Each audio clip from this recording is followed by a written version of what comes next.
ఆంధ్రప్రదేశ్ ప్రభుత్వం బడ్జెట్ సమావేశాల సమయంలో ఒక శుభవార్త చెప్పింది. ముఖ్యంగా చేనేతలకు కూడా చేయూత అందించడానికి ఒక కీలక నిర్ణయం తీసుకుంది. చేనేత కార్మికుల జీవితాలు చేనేత రంగంపైన ఆధారపడిన క్రమంలో వారికి చేయూతనివ్వడానికి మహిళలకు మాత్రమే కాదు అన్ని వర్గాల వారికి నాణ్యమైన వస్త్రాలు అందించడానికి ఏపీ ప్రభుత్వం ముందడుగు వేసింది. చేనేత కార్మికులకు మద్దతుగా కీలక నిర్ణయం తీసుకున్న ఏపీ ప్రభుత్వం అమరావతి అసెంబ్లీ ప్రాంగణంలో ఆప్కో ఆధ్వర్యంలో ప్రత్యేక చేనేత స్టాళ్లను ఏర్పాటు చేసింది.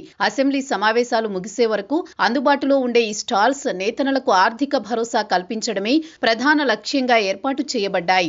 ఈ స్టాల్స్ లో ఉప్పాడ, వెంకటగిరి, ధర్మవరం, రాజమహేంద్రవరం, మచిలీపట్నం, మాధవరం చీరలు, పొందూరు షర్టులు, పంచెలు, కండువాలతో పాటు రెడీమేడ్ దుస్తులు కూడా విక్రయిస్తున్నారు. ఇక చేనేత కొనుగోళ్లు ప్రోత్సహించడం కోసం భారీ డిస్కౌంట్ కూడా అందిస్తున్నారు. 40% డిస్కౌంట్ తోని చేనేత వస్త్రాలను ప్రజలకు అందుబాటులోకి తీసుకువచ్చారు. ముఖ్యంగా మహిళల కోసం నాణ్యమైన చేనేత చీరలు 800 రూపాయల నుంచి 26,000 రూపాయల వరకు వివిధ ధరలలో అందుబాటులో ఉన్నాయి. అసెంబ్లీలో ఏర్పాటు చేసిన ఈ స్టాల్స్ లో అసెంబ్లీకి వచ్చిన వారంతా వీటిని కొనుగోలు చేసే అవకాశం ఉంటుంది. బడ్జెట్ సమావేశాలకు వచ్చిన వారంతా చేనేత వస్త్రాలు కొనుగోలు చేయడం ద్వారా నేతన్నలకు ఆర్థిక భరోసా లభిస్తోంది. అసెంబ్లీ స్టాళ్లలో ఏర్పాటు చేసిన చేనేత వస్త్రాలను వచ్చిన వారంతా కొనుగోలు చేయాలని స్పీకర్ అయ్యన్న ఎమ్మెల్యేలను కోరారు. చేనేత స్టాళ్లను సందర్శించిన మంత్రి సవిత సైతం చేనేతలకు మద్దతునివ్వాలని విజ్ఞప్తి చేశారు. అసెంబ్లీకి వచ్చే వారంతా చీరలను, బట్టలను కొనుగోలు చేస్తే నేతన్నలకు ఆర్థిక భరోసా లభిస్తుంది.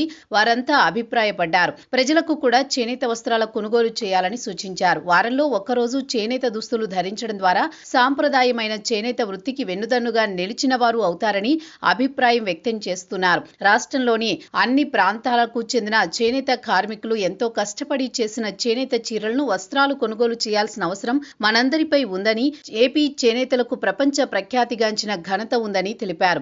ఆప్కో ఏర్పాటు చేసిన చేనేత స్టాళ్లను మంత్రి సవిత పరిశీలించి చేనేత, జౌళి శాఖ అధికారులకు మన రాష్ట్రంలో తయారైన ప్రపంచ ప్రఖ్యాతిగాంచిన చేనేత వస్త్రాలను అమ్మకానికి పెట్టాలని ఆదేశించారు. ఏమాత్రం అవకాశం దొరికినా చేనేత రంగాన్ని ఆదుకునేందుకు ప్రభుత్వం ముందుకు వస్తుందని మంత్రి తెలిపారు.